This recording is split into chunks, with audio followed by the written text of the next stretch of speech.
welcome to our service here this morning. And let us start by having a moment of silent prayer to ask God's presence to be here on this day.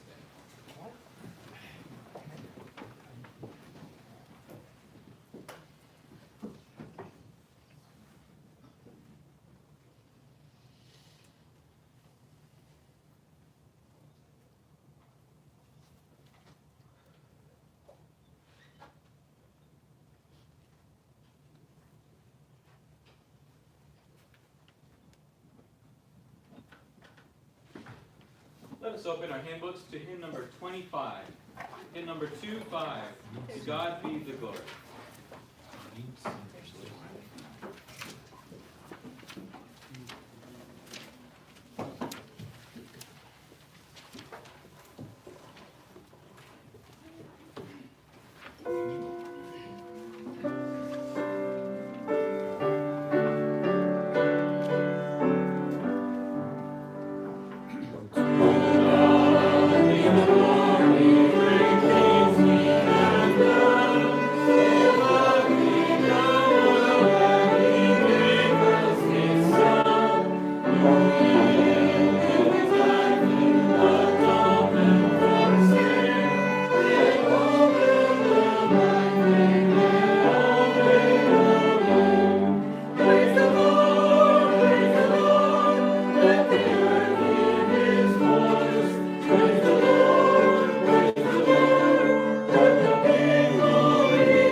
Chapter 24, verse 14.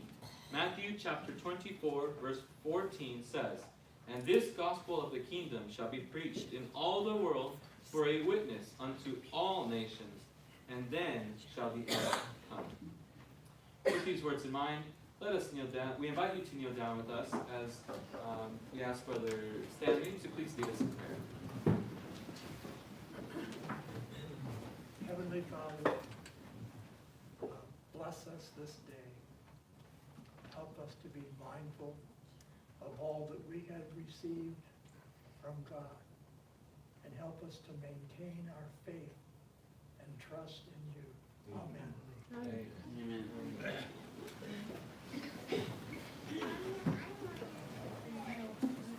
Thank you all again for your presence here this morning, and we are happy to have you all with us. We especially are happy to have Brother and Sister Suresh Kumar. Welcome from Virginia. It's nice to have you here with us today.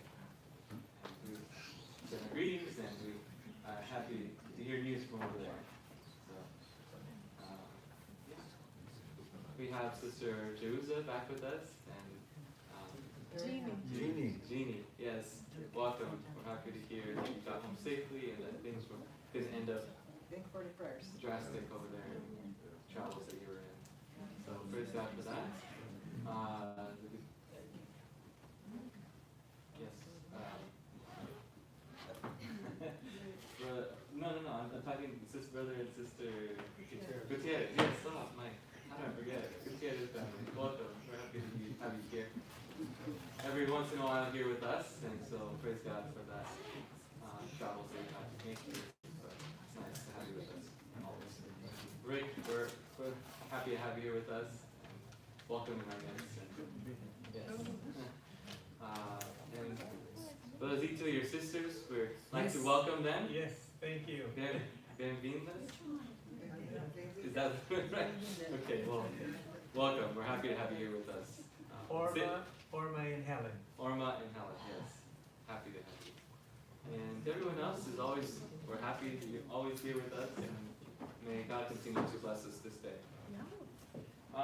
Today for our announcements, we have lunch after the service here, so you're all invited to be here with us. And at 2:30 in Sacramento Church, they have Brother Dimitri's memorial service. It's going to be a time where people will be sharing memories and talking about the work that he did in his life, and so let's support the family and be there to listen and hear what his life and how things went out, help them as they struggle through this time. On Sunday at 10 a.m. here in Moriah Heights, we'll have the funeral service, and so you're all invited to be here as well to help with Brother Dimitri's funeral service. Those are our announcements for this weekend. This Wednesday we have prayer meeting, as we always do, at 7 o'clock. And then after prayer meeting, we're going to be having a members meeting as well. So all the church members here in Moriah Heights, please be present for that. On Friday, September 7th at 7:30, we are planning to have Holy Communion here in Moriah Heights. So please plan for that and put that in your calendars. Friday, September 7th at 7:30. Okay, those are our announcements. Let us take a moment right now to collect our tithes and free will offerings.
Let us pray for this offering.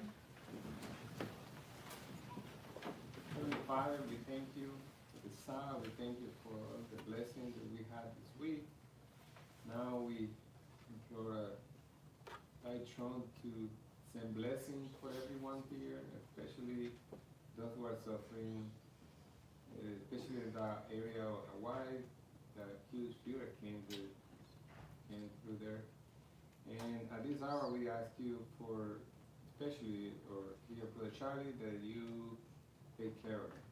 You know what's going on, and you know why you can bless the tithing offering and bless everyone that you pray. In Jesus' name we ask. Amen. Amen. As we remain standing, our next hymn of praise is 461. 461.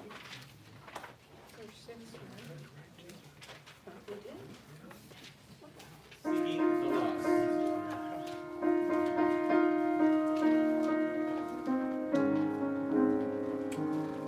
Sing the lost, yes, my King, wondrous lost.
this moment, we're happy to have Brother Keian here. He's from Australia, he's been visiting us for a while here, and we have the opportunity to listen to him now.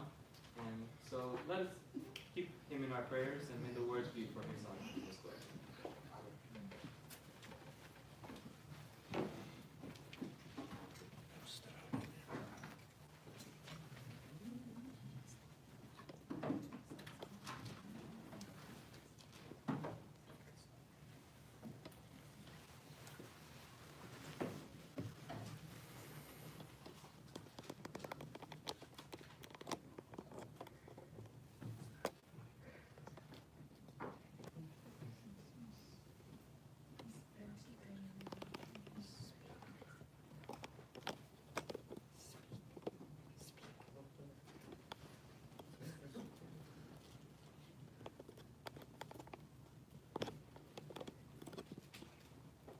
Natural disasters happen everywhere.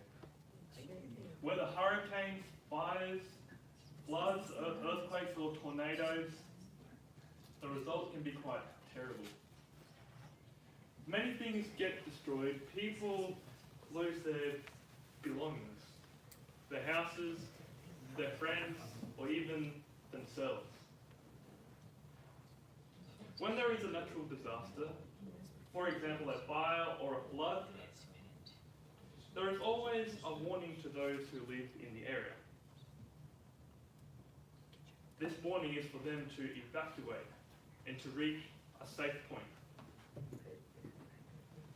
Now, the majority of people listen to this warning. However, there are some who decide to ignore the warning and they decide to stay. And unfortunately, some of those people end up losing their life. It is important to have a warning, is it not? Yes. It's important to have a warning. Say, for the fires that have occurred around here in the past few weeks, what would have happened if there was no warning given out to those people? More people die. It would have been really bad, right? Yeah. We would have had a lot more people that would have lost their lives. Now, there is an event that happened in this world, and this event was also a huge disaster. Okay, now many people were warned, and many people were warned and had a way of evacuation. Some were saved, and some were not. So this event, what is it? The flood. The flood. Alright, the flood. So I'd like you to join me in opening up your Bibles and turning into Genesis chapter 6. Genesis chapter 6, verse 1 to 6. Genesis chapter 6, verse 1 to 6. And now, I'd like it if each person, I'd like it if a different person could read a verse. Okay? So whoever would like to start off, please start off. And then the next person reads the next verse, and yeah. And it came to pass when men began to multiply on the face of the earth, and daughters were born unto them. That the sons of God saw the daughters of men, that they were fair, and they took them wives of all which they chose. And the Lord said, My spirit shall not always strive with man, for that he also is flesh, yet his days shall be 120 years. There were giants in the earth in those days, and also after that, when the sons of God came in unto the daughters of men, and they bare children to them. The same became mighty men which were of old, men of renown. And God saw the wickedness of men was great in the earth, and that every imagination of the thoughts of his heart was only evil continually. And And it repented the Lord that he had made man on the earth, and it grieved him at his heart. Okay. Alright, and then I'll just go to verse 11 and 12. It says that the earth was also corrupt before God, and the earth was filled with violence. And God looked upon the earth, and behold, it was corrupt. For all flesh had corrupted his way upon the earth. Okay, so now the earth that was created to be perfect and amazing and full of wonder was now so evil. We have people thinking of evil thoughts continually. We have people of doing violence, constant murder. If we can have a look here in Patriarchs and Prophets, page 91, paragraph 3, it gives a insight as to what it was like. It says here that the Lord gave to Adam one wife, showing his order in respect. But after the fall, men chose to follow their own sinful desires. And as a result, crime and wretchedness rapidly increased. Neither the marriage relation nor the rights of property were ever respected. Whoever coveted the wives of or the possessions of his neighbor took them by force. Men exulted. Men were happy that they were exalted in their deeds of violence. They delighted in destroying the life of animals, and the use of flesh for the blood, and the use of flesh for the food rendered them still more cruel and bloodthirsty, until they came to regard the human life with astonishing indifference. They regarded human life as the same as they treated towards animals. So murder, violence, polygamy, and just relationships that were not approved by God, that God did not want. These were just a few things that existed in Noah's days. So now, how did God feel about this? How did God feel about the world and how perfectly it was now to be corrupt in such an evil state? How did God feel? Pain. It hurt him. Yes? It says It here, grieved him. he repented. It says here. That's true. But if we can have a look into verse 6 and 7, it says, in the same chapter, in the same chapter, verse 6 and 7, it said, and he repented the Lord. So he was sorry. He repented the Lord that he had made man on earth, and it grieved him in his very heart. It grieved him. And the Lord said, well, I will destroy whom I have created from the face of the earth, both man, both beast, and the creeping thing, and the fowls of the air, for it repented me that I have made it. He was so upset now, he was so sorry for what came about. He regretted From the beginning. making this because it turned into such a out of control chaos. So he had to destroy it. He wanted to start again. In Patriarchs and Prophets, page 92, paragraph 1, says the world was in its infancy. Yet iniquity had become so deep and widespread that God could no longer bear with it. He said, I will destroy man whom I have created from the face of the earth. He declared that his spirit should not always strive with the guilty race. If they did not cease to pollute with their sins the world and its riches, he would blot them from his creation and would destroy them, the things which he had delighted to bless them with.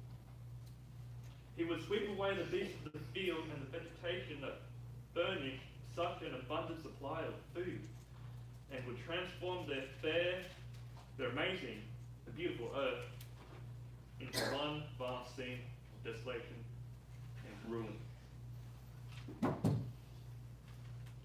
So, God to have a clean slate. God wanted to change things.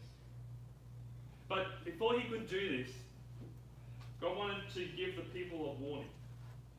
Before the disaster would occur, God wanted to give them a warning. He wanted to not only just give them a warning, but a way that they could be saved from it. But he needed someone that could tell these people the most important message of their lifetime. Now, there was also one man. There was one man and his family. He was still following and believing in God despite all that was happening around him. Despite all the violence and the sin that was going around him. His name Noah. was Noah. His name was Noah. In verse 8 and 9, in Genesis chapter 6, verse 8 and 9. Can someone please read that out? But Noah found grace in the eyes of the Lord. These are the generations of Noah. Noah was a just man and perfect in his generations, and Noah walked with God.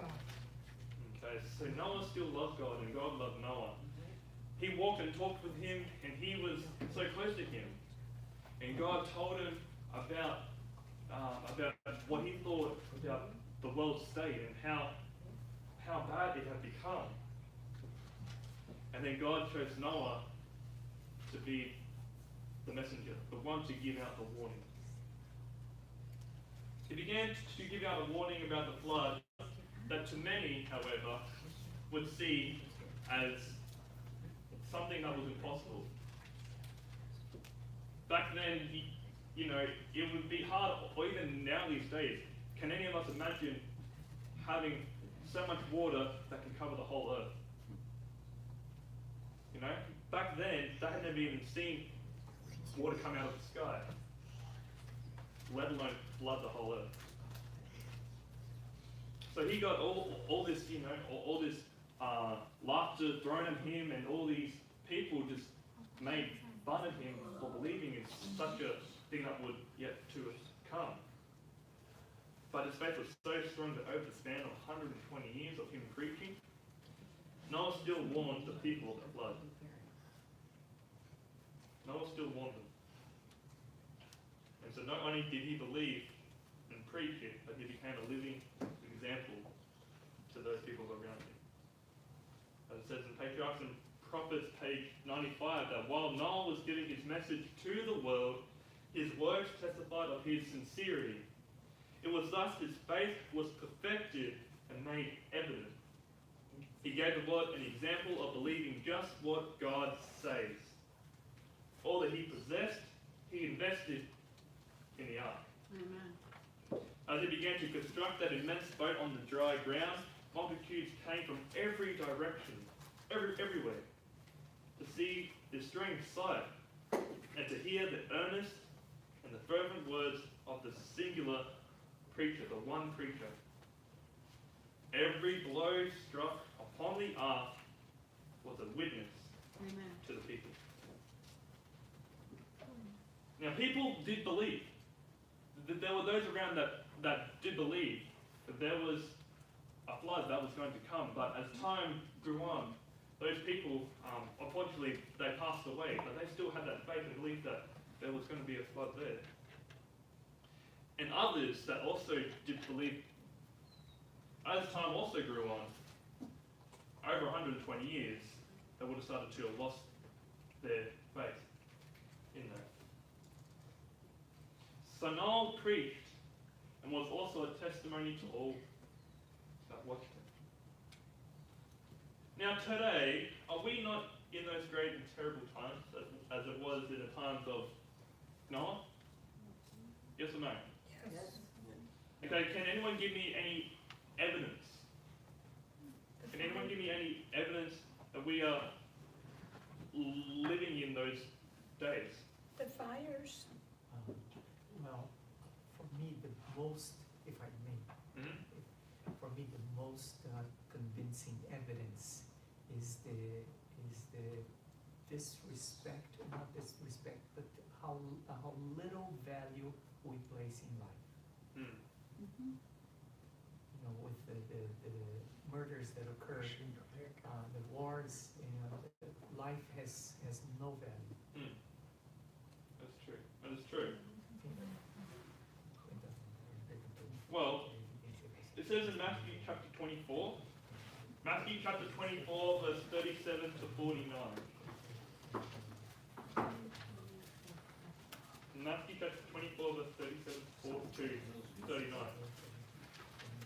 It says that as the days of Noah were, so shall the coming of the Son of Man be. For as in the days that there were before the flood, they were eating and drinking, marrying and giving in marriage, until the day that Noah entered into the ark. And knew not until the flood came and took them all away. So shall also the coming of the Son of Man be. I want also to help with that, go on to another Bible verse found in 2 Timothy chapter 3, verse 1 to 4. 2 Timothy chapter 3, verses 1 to 4. It says, "This know also that in the last days perilous times shall come. For men shall be lovers of their own selves, covetous, boasters, proud, blasphemers, disobedient to parents, unthankful, unholy, without natural affection, truce breakers, false accusers, incontinent, fierce, despisers of those that are good, traitors, high-minded, lovers of pleasures more than lovers of God." Does that sound like what we have seen around us? For sure. That is true. So we are living like in the days of what Noah was living in. And now, just like back then, God wants to now cleanse the earth. Not with a flood, but He wants to cleanse it for a final time.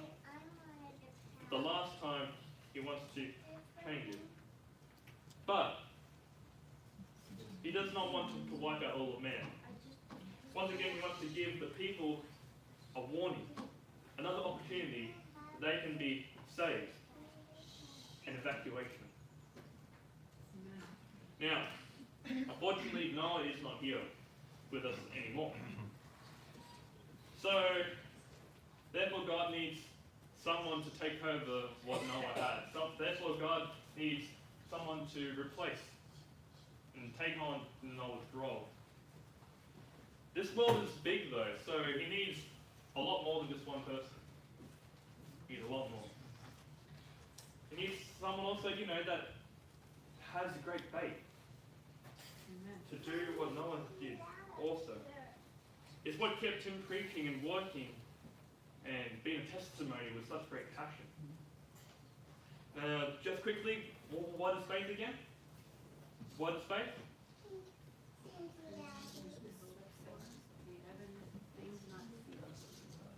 Okay, so faith is the substance of things hoped for, the evidence of things that did not seen. That's right, that's found in Hebrews 11, verse 1. So having full trust and belief in something that you cannot physically see. Now, how was Noah's faith? How strong was Noah's faith? He built the ark. Well, if we go down to verse 7 of Hebrews 11, Hebrews chapter 11, verse 7, it tells us how Noah's faith was. It tells us how Noah's faith was. Jared, if you could please read out that. Hebrews chapter 11, verse 7.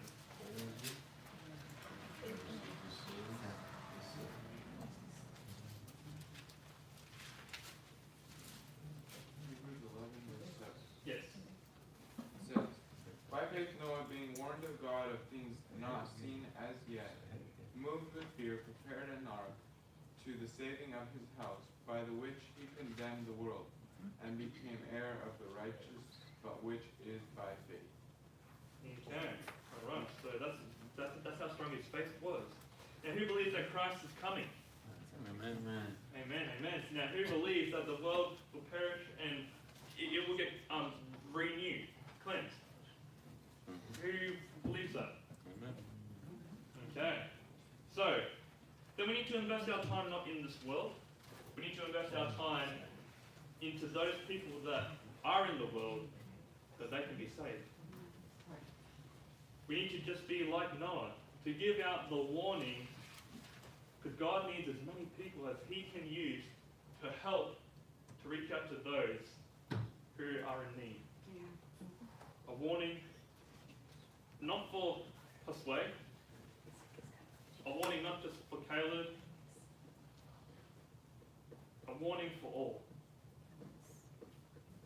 It says in Matthew chapter 24, verse 14. Matthew chapter 24, verse 14. Matthew 24, verse 14, it says, "This gospel of the kingdom shall be preached in all the world for a witness unto all nations, and then shall the end come." We need to be His messengers. What good is it for us to go to church and to hear about what will happen at the end of time and what will occur, but we only then just take it in for ourselves? We need to have the boldness of what Noah had and tell everyone we meet, because they have just as much as an equal right to know as what we know too. If we want to save souls, we need to go out and tell them.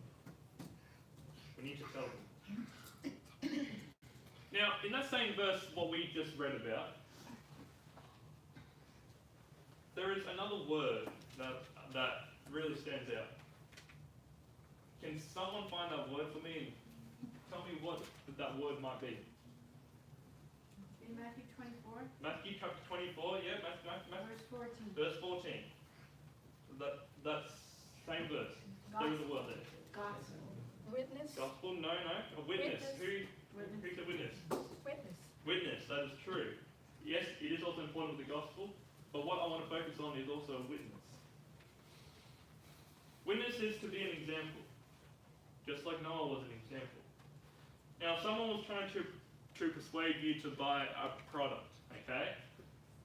They would say, "Oh, this hymn book is the best hymn book that there is. Okay, it has all these hymns, and it is such an amazing book that you need to have." All right, and I would be like, "Oh yeah, okay, that's quite good. All right," and then a little while later, as we are sitting and I have my hymn book, and then I see that the person that was just saying that this hymn book is the best doesn't have that hymn book or that thing. You're like, "Oh, okay, well then maybe it's not the best." He's not believing in that thing what he's trying to sell, for example. Same with what we are trying to tell the people the gospel, that we need to tell them that the end is coming and that we all need to be saved. We need to have the character of Christ within us. We need to show that we believe in that too. It says in 1 Corinthians 11, verse 1, the apostle will say something very important to them, which I believe that we need to hear and understand too. 1 Corinthians chapter 11, verse 1. Verse 1, it says, "Be ye followers of me, even as I also am of Christ." We need to be followers. We need to believe. We need to have a character like Christ. So many times I've seen people in the church that say a lot of good things, but do not so many good things. Saying is one, but actions is also another. We need to show that we have the belief in the message and are preparing ourselves, as well as helping others to get there too. So that others cannot just hear, but see.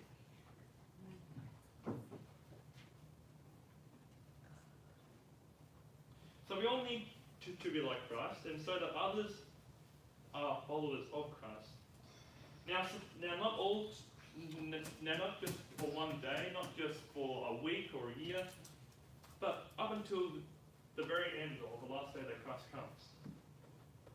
Now Noah did this for 120 years. 120 years, that is very strongly belief and passionate of what he wanted. He was so passionate of trying to spread out this message to the people. And I'm sure that we can also do this too, by having the same faith and belief as what Noah had. So I'd like to close by reinstating what Noah had again. I shared it before, but I want to share it again. How much faith he had and how much of a witness he was in his time. So I'll be reading again in Patriarchs and Prophets, page 95, paragraph 1. Okay, so it says that while Noah was giving his warning message to the world, his works testified of his sincerity. While we are giving our message to the world, our works need to also testify of that too. It was thus the faith that was perfected and made evident. That's how our faith should be too. He gave the world an example of believing just what God says. We need to also give an example to the world of believing just what God says. All that he possessed, he invested into the ark. All that we do, we need to invest also as a way that we can save others too. As he began to construct the immense boat on the dry ground, multitudes came from every direction to see the strange sight, to hear the earnest, fervent words of the singular preacher. When we do have a belief and a witness to those others, people will come from all over to hear us and to see us, and that we can bring them to salvation. Every blow struck upon the ark was a witness to the people, just how every word that we say and every action we do can be a witness to the people. We have more than one person. This world is in need of a cleanse. People need to know that God is going to cleanse it. People need to know that, and God needs us to tell those people. My prayer is that we do tell them, preach to all, witness to all, so that they may too be saved before the end. Amen. Amen. Amen. Okay. To close, I'd like us to sing hymn number 549. 549. Get it before you.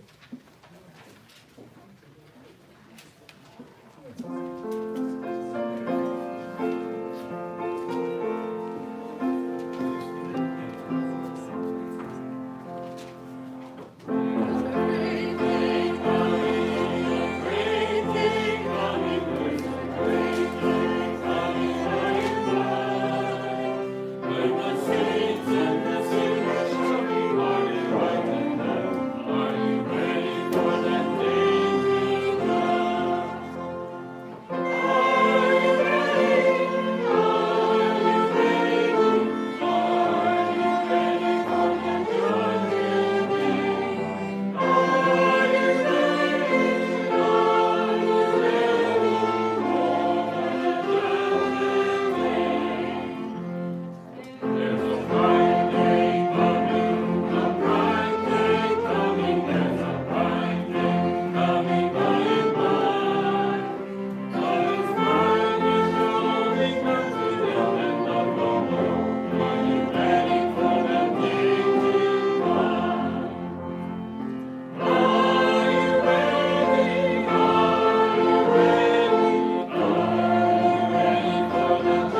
able to show us great examples in the Bible that we can learn of, and that we can apply to our own lives here, right now, today on this earth.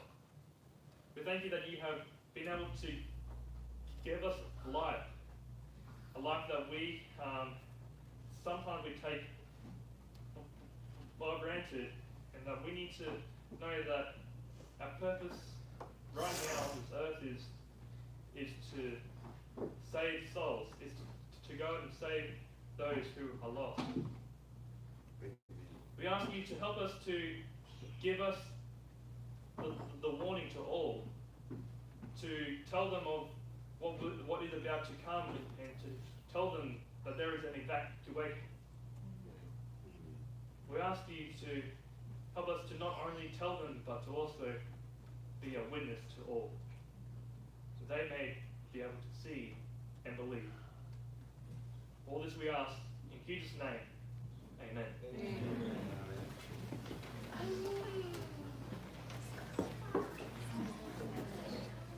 We thank the Lord for giving us the opportunity to listen to these words and for having Brother Keian here with us. Let us pray that these words may keep us throughout the rest of this week and give us some encouragement to be a light to everyone that we come in contact with. Amen. With this, we are dismissed, and we invite you all to participate in the fellowship lunch that is going to take place in the dining area. Thank you all, and God bless.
Are you